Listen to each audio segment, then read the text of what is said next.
What's going on, people? Welcome to the United Stand. We're back. We're good. Little technical glitch, man, but we had to sort it out. That's what we do here on United. Exactly. Very, very small. And then we're back again with all the good stuff. So where was we? Let's pick up again with the Harry Kane situation. If you're just joining us, what we did start talking about was the fact that Harry Kane won a personal award at the London Football Awards, which is great for him. All he's been winning is personal honours. That's all he's been doing. Golden Boots and London Player of the Year and all that stuff. But he basically said, I'm not interested in that. Like, that's not what I want. Do you know what I mean? I want team trophies. So we were talking about, what it would look like at Man United. And just before we went off air and came back again, I was basically saying that I don't think Daniel Levy is soft enough to let that happen. Like, he's going to ask for so much money. I almost feel like he's going to price Harry Kane out of a move. But I do think Harry Kane wants to go. And the fans would let him go with their blessing. The Tottenham fans. Yeah, that's the thing that we were saying. Obviously, I was just saying that I watched the documentary, the Jose Mourinho documentary on Amazon, and you could tell that Levy is he's a hard businessman. I mean, he was absolutely best friends with Pochettino, went on holidays with him, and he sacked him when, to be honest, I don't think he was doing a bad job at all. So he has got that harsh streak to him. And even though Harry Kane has been there for how many years, he's done everything he can for the club and he deserves to leave. He's that good of a player and he's been so professional around the club. He deserves to get his move to try and win the big accolades. And he's not going to win them at Spurs. They're just not a winning side. I think they're always going to be a side that's just a little bit off. They're always that side that's going to get to the final and not manage to get through. I just don't think they have that winning mentality. It's been talked about so many times. The 7th in the league, he's top goal scorer, top assister. He's one of the best strikers in the world. He deserves to be somewhere. He deserves to be somewhere better, and he deserves to win the likes of the Champions League. He deserves to win the likes of the Premier League. Or do you think he'll think? Do you think that he thinks he will win that at Man United though? Because like at this age that he's at, prime, it's like he wants to go somewhere that is going to be guaranteed trophies. Like if he went to City, he's going to get guaranteed trophies. If he went to PSG, like you touched on the last show, if he went to Pochettino, he's going to win trophies, etc. Do you think that he would relish the chance to come to Man United, knowing that it might not be there yet, but he could be a big reason of that actually could push us over the line to get top honours though? I mean, you've got a better chance than at Spurs, I think. I don't think it's nailed on that you're going to win trophies. For example, when Robin van Persie chose to leave Arsenal and come to Manchester United, it was kind of nailed on that you're going to win trophies because that's just the way we were at the time. He knew moving to Ferguson's side, I think Ferguson sold it to him. You're going to be the reason why we're going to win the league this year. Whereas I feel like if Ollie went to Kane and said, you're going to be the reason that we win the league, are you though? Because like we've been saying for so long, being the number 9 at Manchester United, it's a hard job to do. It is really a hard job to do due to the other areas on the pitch that we need to improve on.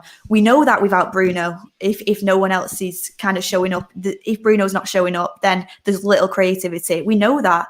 And there is other areas on the pitch that we need to improve, I think, anyway, before a striker. And I think Kane will know that. I think he'll know that his best chance in the Premier League to win a trophy would be with City. I think he knows that as well. I don't think City are the type to go and spend 150 million or so on Harry Kane. I feel like Pep likes players of a smaller demeanour. Do you know when he goes out and gets like the cheaper Spanish players and builds them up and molds them into who he wants? I feel like that's kind of Pep's area. I won't be surprised if they got him because he's not got a big ego. He's a team player and he's a great professional. But with Manchester United, I think he knows that it would take a lot of improvement. I think if they promised him that we were going to improve all over the pitch and really put the money in to be able to go and win the big titles, then he'd definitely consider it because you've got a lot more of a chance at Manchester United than you have at Tottenham. We've got second this year, on to win the Europa League. We are improving, but I don't see Manchester United at the very top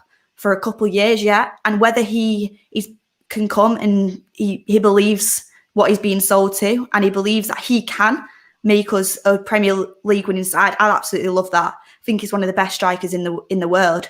But it's just whether Ollie can sell him that dream. And if I was a player that wasn't in Manchester, if I was in his position and the main thing I wanted to do is win trophies, I'd be like that with Manchester You're United. not sure, innit? Yeah, exactly. You don't know if you're going to do it, do you? It's not nailed on. Yeah, that is the thing. Alex Marmon says Kane is more likely to join PSG rather than us. PSG are one of few clubs that can afford him, and he will win trophies and rejoin Poch too. Now, it looks... PSG are one of few clubs that can afford him, especially within the COVID situation. Like, Daniel Levy is nowhere near going to accept anything other than 120 million plus, in my opinion. I could be a little bit off the mark there, but I don't think it's beyond the realms of possibility that that's what he's going to be looking for. Do you know what I mean? But it is massively appealing when you look at it on paper for him to go back with Poch, win trophies. But Harry Kane in Paris, Spurs fans will still love him. I don't know though. Harry Kane, he doesn't strike me as someone especially who kind of... Especially if they win the Champions League. If they win the Champions League, then for sure, I definitely. But I don't know if I can see him in Spain, in Paris. That is one thing I was talking about it to one of my friends the other day.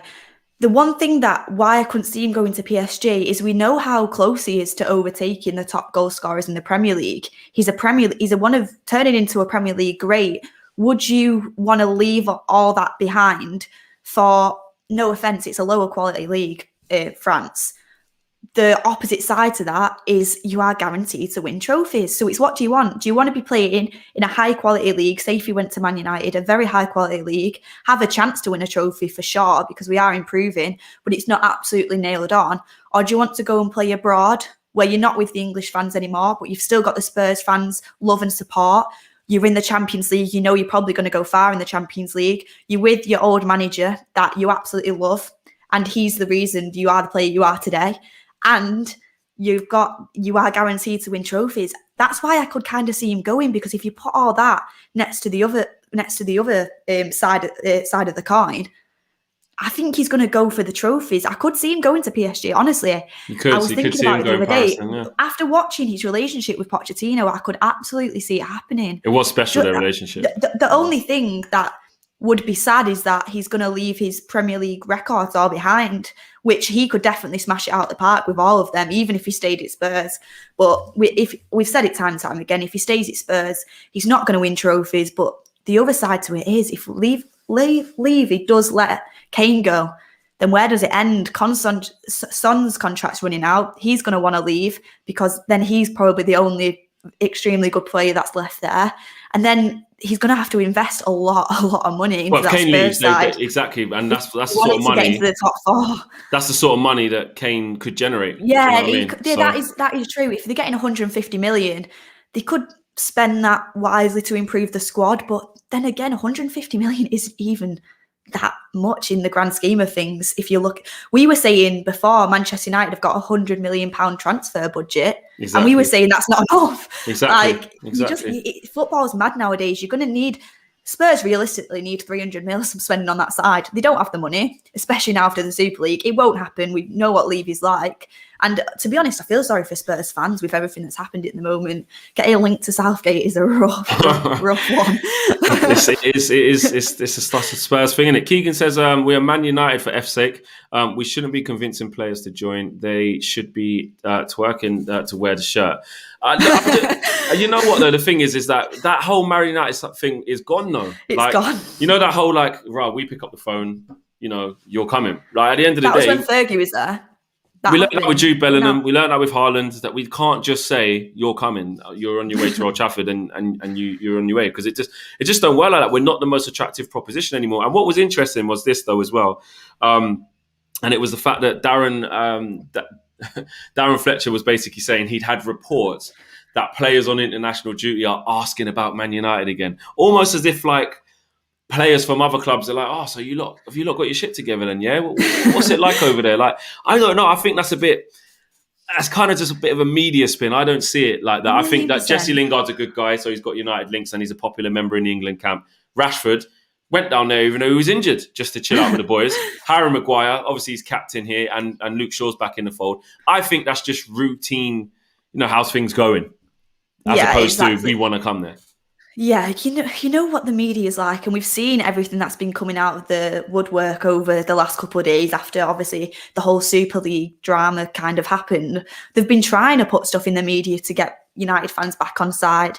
I mean, I saw something yesterday that was like, Ollie wants Grealish, Varane, and what was it? Haaland by the end of by the end of the summer, and the Glazers have promised him it. I was like, and that was coming out of a good newspaper as well. And I was thinking, God, what kind of rubbish are the PR people for this team actually putting out into the media? We've seen it last year. We've seen it. Sancho, Haaland, we've been linked to them all before. And what did we end up getting? We got a backup left back that doesn't play. Donny van der Beek, which was a promising prospect, doesn't play. And Cavani's probably the only first team signing we've got. And he even isn't a regular. What United need to do this summer is they need to follow up on what they're saying, and they need to make some first team signings, because our first team hasn't been improved on in a very long time now. Yeah, we've improved our bench players. I totally agree with that. But our first team has been the same. And there's some cracks in that United first 11. And you know what? With a bit of money spent on it, it really could. You could see a drastic improvement. There's just a few areas that was really, really missing. And if the club actually wanted us to go all the way and start winning trophies, they'd look at spending that money. I think Harry Kane would be a great option. The same time, I'd think Haaland is a great option. Do I think we'll get either of them? No, I just don't think we're that type of club anymore. I think City, Real Madrid, apparently they've been ruled out, but I wouldn't count them out of the race. PSG, I all think they've got a bigger play factor than we have. Don't forget, by the way, that we're renowned for being one of the worst clubs at doing business and other clubs laugh at us. That's how bad we are. And I hope that's going to start to change now Wood was gone, and the Glazers really need to look at what they're doing with the club. If they're not selling it, they need to put some serious investment in it and get the right people running it at the top to get us back to where we are. If they are going to sell it, I don't think you'll see United spend a lot of money this summer, because why would they if they're planning to put it up for sale anyway? Yeah, that's true. TF Play says, could you elaborate on the Basuma-Fred comparison? That's to me from yesterday's show. I'm not doing that right now. I have a word with you on that, by the way. Hey, listen. Towards the end of the show, we'll talk about that, yeah, because I don't know, the football media world has just gone crazy. That's just what it is for me. Onto Declan Rice, though, as well, before we move away from that kind of little double story.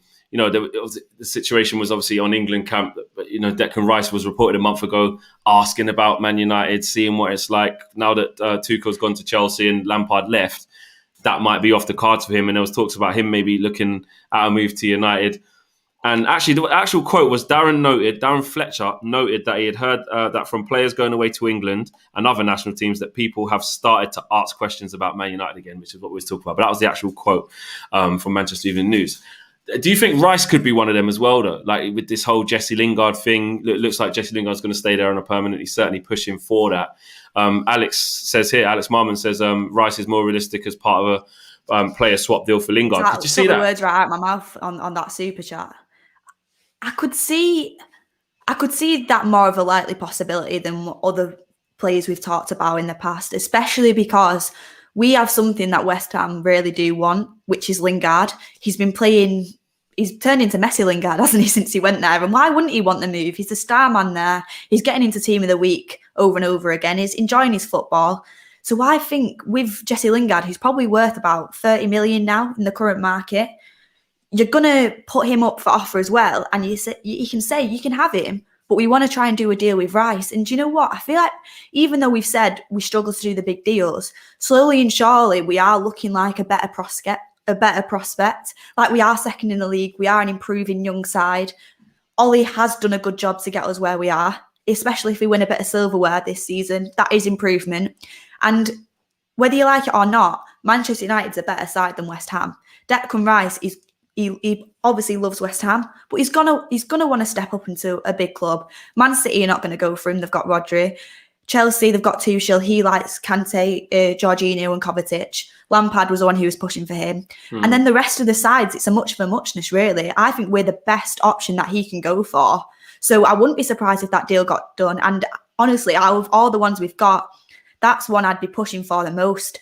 If Pogba stays, to be able to play Pogba and Rice together in that pivot role, or even play a 4-3-3, Bruno, Rice and Pogba, I think that would improve the team massively.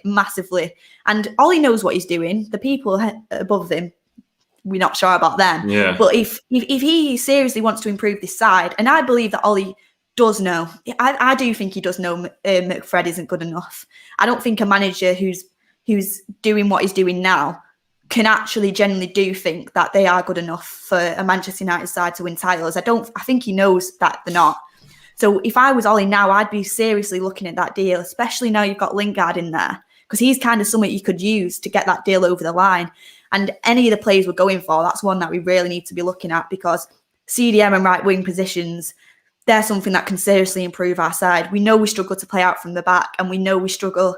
We're very, very left-hand sided. So they're areas that we should be looking at. And I think Declan Rice is up there with one of the best options that's going at the moment. It's going to cost a lot of money though, and it's a lot of the transfer budget blown, but I think it is worth it for what he does offer. I wasn't sold on him at first, but this year he's smashed it. Yeah, I right at the beginning when Declan Rice was first coming into the scene, you know, and everyone kind of jumps on the hype, you kind of a bit more reserved there. But I think he's proved it last couple of seasons. I think his level's just gone up. Russian Nightmare says, great, another injury-prone player, missed 17 games in 19, 16 games in 20, and missed 5 so far this year. I think he's talking about, I think they're talking about Harry Kane. I know we've kind of finished on Harry Kane and finishing off on Declan Rice, but the Harry Kane thing, I get that, like, he has this dodgy ankle and, you know, once a season he's out for, like, you know, a month or two, a couple of months, yeah. But what I'm saying is, look at his scoring record. It's never stopped him scoring a shitload of goals. Like, it just doesn't. Like, don't get me wrong, if you can keep him fitter for longer, of course, it's going to be even more goals. He's still scored, like, over 30 goals this season. Do you know what I mean? Like, the guy scores goals even though he's out for a couple of months. So if you can gamble and maybe, you know, manage him a bit differently and get a full season out of him, imagine then. The thing is, has he even been out for that long this season? No, I don't think it's this season. This person's just put he's missed 5 so far this year. I don't know how accurate, which isn't bad. You know, look we've got Cavani, mate. He's missed 8 weeks. Cavani never plays. Have injuries. Yeah, exactly. Cavani's way more injury prone, and he's got nowhere near the amount of goals Harry Kane has got. I think Cavani's a great striker, but if you're looking at that step up, I don't mind if a player's producing that level. And he's in his prime. Goals, Harry Kane can play for the next 5 years at least. Highest goals, highest assists, and he's playing at Spurs. If he's injured for a month in the year, I'll take that for a striker that good. And you know what? He has had struggles with injuries, but this year to only miss 5 games does show that he's improving. And you know what? A lot of players have injuries. Look at Pogba. Every year he has a spell of injury for us. Do we want him in our team? Yes, of course. He's one of the better players. You can forgive players for being slightly injury prone if they are the best of the best. And that's what Harry Kane is. That's what Pogba is. So you want them in your team if you can have them. I'd rather have that than someone who's average but's going to be fit all season. Because who's going to get you the most goals? Harry Kane's going to. And you know what? We've having Greenwood and Martial as well, especially if Martial stays, which I think he probably will. Yeah, he will. It's not as if your backup strikers like poor. You've still got a good option there to have when Kane's not fit, and hopefully he is getting fitter, because 5 games a season isn't bad considering what injuries he has had in the past. So I'd all day take a player that's slightly injury prone but is the best of the best, and that's what Harry Kane's going to give you. He's going to give you not only the goals, and that's what we're missing in a certain way up front, but he's also going to give you the assists and the chances. The way that he plays at Spurs, considering he's in an average side at the moment, I think it's incredible. And to have his creativity as well as the number 9 that he is, because he covers all bases, and I think he's a top quality player. I really do. Gabriel Noel says, if English media can get Hendo starting, if we sign Rice, McFred will be sweating pints in fear of getting Donny van de Beek level of benching. We do need Rice. And another super chat here from Kane. Kane says, yes, Beth, thank God Beth is on the weekly show. I've been saying to my family all along, Rice for Lingard swap deal is a no-brainer. Hashtag Team Beth. So agreeing with what you're saying there. Yeah.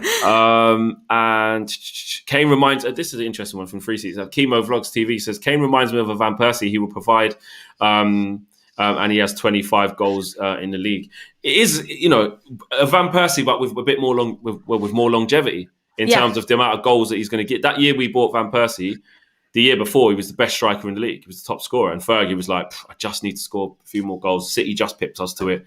Let's go again. You get the best striker in the league. It would, if we got Kane this year, it would be very much like that. I agree with that, because that Kane will bring you instant goals like what Van Persie did in that time in the prime. Exactly. Say if we had Kane in our team this year, them times where we'd be struggling for goals, you think, would we be putting in more of a race to the title to City? I think we would be. I honestly do. I think we've been thinking about our top goal scorer is Bruno Fernandes, isn't it? Yeah. As good as Bruno is, that shouldn't be happening. Our striker should be our top goal scorer. And I don't think any of the strikers are pulling up great numbers. I mean, Greenwood's doing great now. Cavani's been on and off all season. Rashford, don't get me wrong, he's putting in a good output, but it's through injury and he's a left winger. Our strikers should be putting in more goals. We've said before, we don't really put balls into the box. It is a bit of a graveyard shift. We understand that. But Harry Kane in that side, don't you think being at Spurs is a bit of a graveyard shift as well? 100%. He still manages to get do everything. Goals. He starts at the back, puts in the long ball to somebody else, and then gets all the way up to try and get the goal as well. If you put him into our team this season, I generally think it'd be such more of a push to the title. Think about games we've lost. Sheffield United, Arsenal. We drew loads against the top six. That cold finish, a goal scorer that's ice cold in front of goal, the way that Harry Kane is, I think that pips you in a lot of them games. I think it gives you a little bit of an advantage.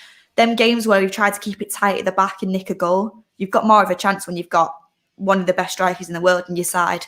And it would be a massive difference. And I'd love to have him at United. Do I think it's going to happen?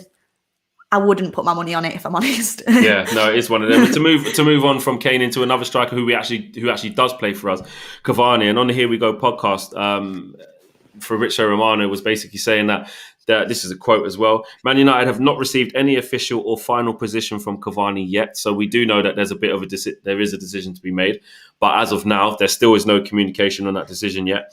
So the Man United board are still waiting to have a new meeting at the end of the season with Cavani to decide together about the future. I've gone kind of around in circles with this. At the beginning, before he came back against Spurs and in a couple of little games, I was like, look, you can see that he wants to be with his family. You can see that he probably wants to go back. He's not fit as well. Let's just finally sort this out where we can get a long-term plan instead of just trying to get this short-termism. Then he scored some goals and I was a bit like, you know what? I don't trust us. Yeah, exactly. But the problem is I don't trust, if he leaves, right, I don't trust us to fill that position as well as the other positions we've got to fill. So I wouldn't mind it for one more year. But it's up in the air. We just don't know. This is the thing that I'm kind of having this debate in my head as well. You keep Cavani for an extra year. Let's be honest, he's a very good striker. It's not one of the worst options you can have. I would want him to stay, if I'm honest. I think he provides stuff that not anyone else in our team does. If you're looking at trying to get a Haaland in, if he's going this season, of course, Cavani, let Cavani go, bring him in. He's our long-term solution. But if, like you said, we are waiting to see if Cavani goes and whether we're going to spend that money on a striker. Would I rather keep Cavani, a very good striker, for another year and get the other positions in the team more sorted? CDM, right wing, possibly a backup right back, possibly a centre back. All of them won't happen, but some of them will, hopefully. Yes, hopefully. I probably would because I think them positions are extremely important to the side. And then once you've got them positions sorted, next season when Cavani leaves, because if he doesn't go this season, 1,000,000% next season, 100%. He'll be gone. He'll be older. He'll be going back to Boca Juniors, possibly even going into retirement. We don't know. But he'll be gone. And then you'll keep investing in a really good striker, spending your money on that season. And then you look at it, you've got nearly a complete side, and you'll probably spend a little bit of money on one of the signings we didn't get this year. Would that be a better plan to do? Yeah. If Haaland and Kane, probably not both of them, go this year, well, what are your options then? Do you know what I mean? You're looking, there will be options, obviously, but Haaland might end up at Man City, for example. That is a massive, massive blow for us, a massive one. Kane might end up at PSG, and then your options are getting slimmer and slimmer. I'm not saying you've got to spend all of the money to get a top-class striker. You really don't. But do you trust Manchester United's scouting system to come up with someone from that's on in the ranks and is going to come up and be a really good striker for us? I used to. I don't anymore because I always see us going for the Falcaos, the Cavanis, people that we know we should have got years ago, but we end up getting them at the end of their career. Schweinsteiger. I could see us doing that again, if I'm honest. Someone else out there that's coming towards the end of the career, get them on as cheap, but they're a good player, and that's what Cavani is. Yeah, that's the problem, isn't it? We've got a track record of messing up. We've got a track record of making the wrong decisions. And you look at what we did from Ighalo through to now, we haven't really learned. Like it's almost like either one of two things are happening. Even if they're waiting for Mason Greenwood to blossom into this perfect number 9, or they just don't want to spend a piece. Do you know what I mean? Yeah, exactly. The thing is, I would love Mason Greenwood to become the number 9, and I do think eventually he will turn into that for us. But you've got to remember, he is 19 years of age. He plays very well on the right for what he's doing at the moment and the goals that he's scoring. And can you really trust him when you're looking to go and win leagues, get very far in the Champions League, to be number 9 when he's not had a full season even there yet, and he's not proved himself fully at number 9 yet. Don't get me wrong, I think he's one of our most talented players. I think one day he'll be one of the best players for us completely. But when you're a side like Manchester United, do you have the time to let him settle into that role and let him improve?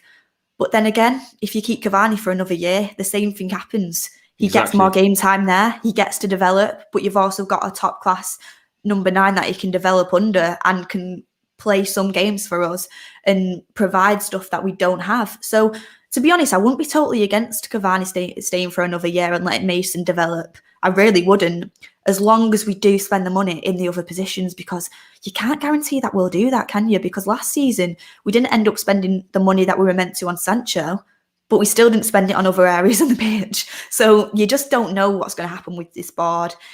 Even we know, we've not been in this area. We're not part of a club deciding decisions, but even we know what should happen, where you should be spending your money. And if you don't spend it there, if you don't get your desired position there, this is where you should spend it. This what should be the plan for the next few years. I don't think Manchester United have that plan. I think genuinely they're waiting on Cavani to make a decision, and that makes their decision for the rest of the transfers. You shouldn't be waiting on a player to make their decision. You should already have everything in place that you know that you want to do. And that's where, when it comes to transfers, Manchester United loses that big club aura. I mean, look at Bayern Munich. They've already got Upamecano this early. Ready. That's what I mean. Could you see us doing that kind of deal? I've got a new manager already. I couldn't. Exactly. Nagelsmann, straight away. Yeah. I'm not saying get rid of Oli now, but I'm just saying, like, in general, they've got everything lined up in the pipeline, and they know exactly what they want and what they're going to do. They said, nope, not interested in Haaland. Lewandowski's our man. That's who we're sticking with. That kind of decision making is what we need. It's either, no, we're sticking with Cavani, we're out of the race for a striker this season, or yes, we want Erling Haaland this season, we want Harry Kane this season, which one it is, and we're going to do everything possible we can to get him. My AirPod keeps falling out, which is quite annoying. But annoying, isn't it? Yeah. But that is what the club should be doing. But instead, it's floating around the idea of Harry Kane. It's floating around the idea of Erling Haaland, floating around Sancho. Apparently, if we don't end up getting Haaland, then we'll go for Sancho. All these things. It shouldn't be if, buts, or maybes. Like, it should be, who are you going for? Who do we want? We don't want this player. We want this player. And that's why every summer we end up getting linked around these big names. And recently anyway, we've ended up with not first team signings. And for a club like ours, even like Liverpool managed to get a first team signing, Jota, this year. Cheap Man as City well. put in some first team, Diaz, how he's improved that side. Chelsea, the money that they spent. We're second in the league and we're meant to be up there with the big clubs going for the title. We need to be putting these things in place as well to improve our squad. Chelsea are going to spend big this summer. They always do when they've got a new manager, and the owner just spends money anyway. Liverpool are going to have to invest, whether they will a lot, they need to, into that side because if they want to get back to the top. Man City, we know what they're like. Pep's going to get what he wants. And where are we going to be? We need to have already got our transfers in place. I'm not saying go and spend hundreds and hundreds of millions. I'm just saying please have a plan on what positions you're going to improve in, who you're going to get on the cheap to improve certain positions, to save money for who you're going to spend a lot of money on in certain positions. I'm not asking you to go and buy Rice, Grealish, Varane and Haaland. I'm saying if you buy Rice, then why don't you scout out a right winger that's coming up the ranks that's going to play well for us? It doesn't have to be a massive, massive name, but I don't think Manchester United have the competence to actually even go out and do things like that. And that's why time and time again we get frustrated with the club. Alex Telley's last-minute signing nearly didn't happen. Donny van der Beek probably just got signed because we didn't end up getting Grealish. Early. That's the worst thing about that one. That was early. Exactly. But because they knew that we weren't going to get Grealish, signed Donny van der Beek. Probably not even Ollie's signing, which is why he doesn't play. And then Cavani, deadline day signing. Don't tell me that was planned. Do you know what I mean? Like, that is not a good transfer window. Not only is it because we didn't improve the first team, but it's because of how rushed certain things were. I mean, if we didn't rush things, the only one we would have had was Donny van der Beek. And I'm glad we did end up getting Cavani, but it wasn't planned. No. A competent club plans these signings and does it earlier on, like Chelsea did last season. But it's what we've got to put up with under this board and under the Glazers, which is why the protests are so important. Absolutely. Ayanda says, Rafinha, Tammy Abrahams, Bissouma and Sven Botman.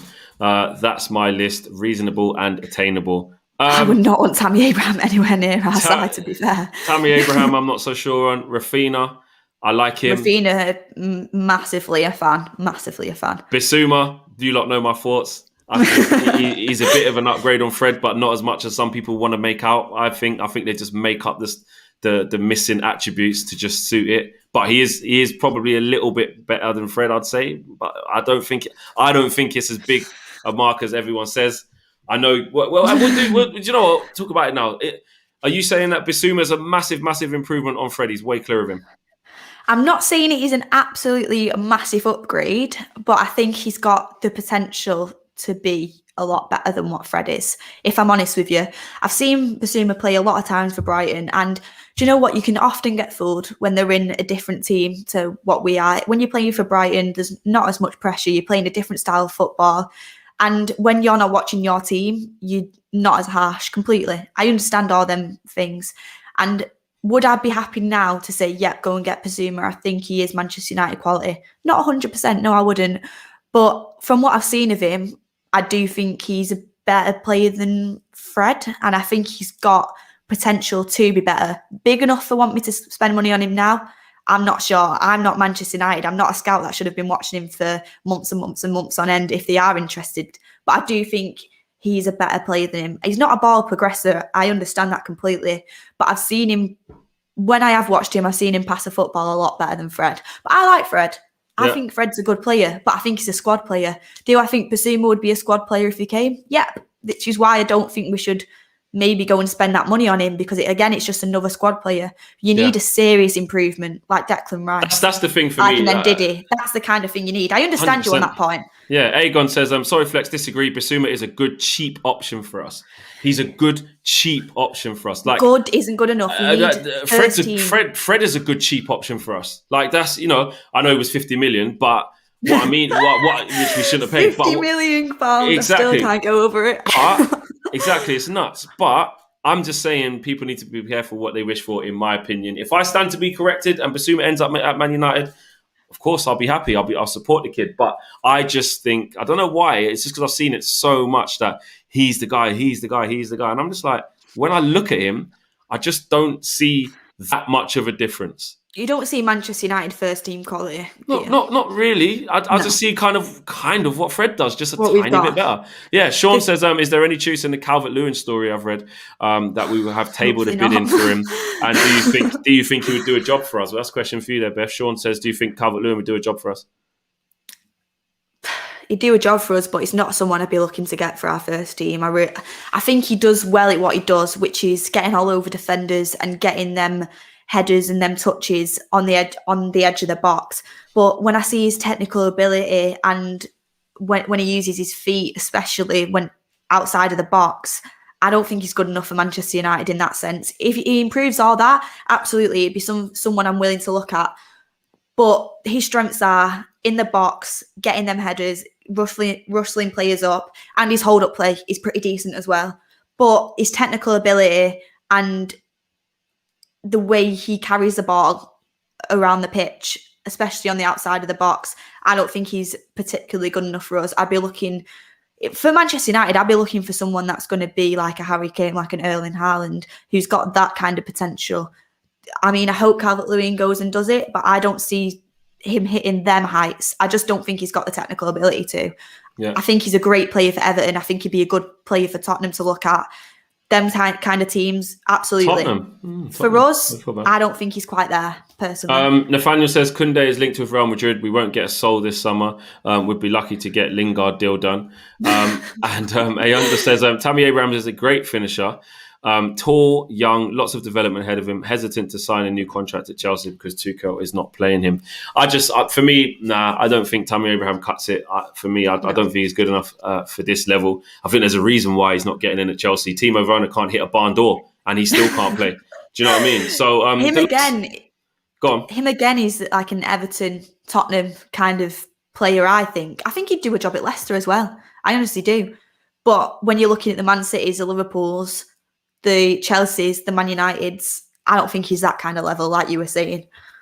I've not seen it in him. I've seen him be good, but good's not good enough for what we're trying to do. You've got to be top quality. To kind of finish off, last little bits, tomorrow's game, massive game, semi-final. Are you nervous? Are you confident? How do you see it? I'm not going to lie, I am very nervous. Should I be? No. Am I? Because the way that we've handled semi-finals before? Yes. Honestly, Flex, I am extremely nervous for tomorrow, especially because it's at home. It's at home, isn't it? Yes, at home. It's at home. Usually we struggle at home. Roma, pretty good side. On paper, should we beat them? Absolutely. Should we have beat a lot of other sides on paper? Yes. If we show up, do I think we'll beat them? Absolutely. If we have one of them days where the semi-final mentality gets the best of us and we don't seem to show up, then we're going to struggle. Honestly, just don't let Roma score tomorrow is my thing that I'd like to go by. Just don't let them score, because I think we could definitely go to their place with our away record and get the win. But our home record is pretty poor. Our semi-final record is pretty poor. All them things taken into consideration, I am worried. But if we can get a few goals tomorrow, hopefully, and kind of give ourselves that push, I mean, I hope we can win, and we should win. And I do think ultimately over the 2 legs we will. Doesn't take away the nerves, though, from how we've handled semi-finals in the past. What are you thinking about it? Well, what's your score prediction? I'm going to go 2-1 to us. The first leg, 2-1. Yeah, I've gone with a 1. I've gone with a 1-1. I'm nervous about tomorrow, man. Just because it's the semi-final stage, like you said, on paper and stuff like that, the players we have, but we just don't. We know not to judge games off that, and just at this stage, I don't know. Ollie either makes a mad substitution or changes. Something happens at semi-finals. The thing is, though, and it just worries me. The problem with the 1-1 is the amount of pressure to go to Roma. It's what happened against AC Milan. Same thing. And score that goal. Yeah. It's a lot, especially against AC Milan in the second leg. We were rubbish in the first half of that second leg, and then Pogba come on, and then that was the only chance of the game we scored it. But it wasn't a great game. We saw twice in the Champions League, PSG and Leipzig. All we had to do is get a draw. That's all we had to do. Yep, they're better quality teams, do not get me wrong. But did we get battered on both of them? Yes, we did. Yeah. And that is what makes me not confident about going into the second leg with a little bit of a disadvantage. Yeah. I don't have the complete confidence in the team. But the away form is very good, though. If we can just the away form is good. A 1-1's not the worst result. Like, obviously, they're winning the tie currently, and you're at home, so you don't want to concede the away goal. But I do fancy us away from home in a lot of games. So as long as it's tight or we're winning, I think we should be all right. But I just think it'll be a draw tomorrow. Honestly, as bad as it sounds, a 0-0 tomorrow would do me. Yeah. Just take it all to the away leg. It's mad that Roma is 7th in We've got to be scoring at home. We're second. Do we usually score at home, Flex, when the team parks the bus? No, we don't. The thing is, it's mad to think that they're 7th in Serie A, we're 2nd in the league. We've got better players than them. I would say so anyway. Yeah. And we're so nervous about this fixture just because, I mean, it's 5 semi-finals, losing another one. Oh, I can't actually face it. Exactly. There you go. Last super chat of the day as well. Make sure I just read that one out. Where is it? I saw it highlighted. There it is. Mikhail says, "Hi Flex and Beth, love the show, guys. Big up to yourself, Mikhail. Right. Thanks for watching, guys. Smash a like on the video if you're new. Subscribe as well. Bottom right hand corner. PSG Man City. Let's go and see an entertaining game. Hopefully Man City lose. Come on PSG. Come on Mbappe. Come on Mbappe. Come on Neymar. Turn up. Let's go. Even Di Maria. Come on Di Maria. Oh, don't. Exactly. There you go. All right, guys. We'll see you soon. Peace. See you later.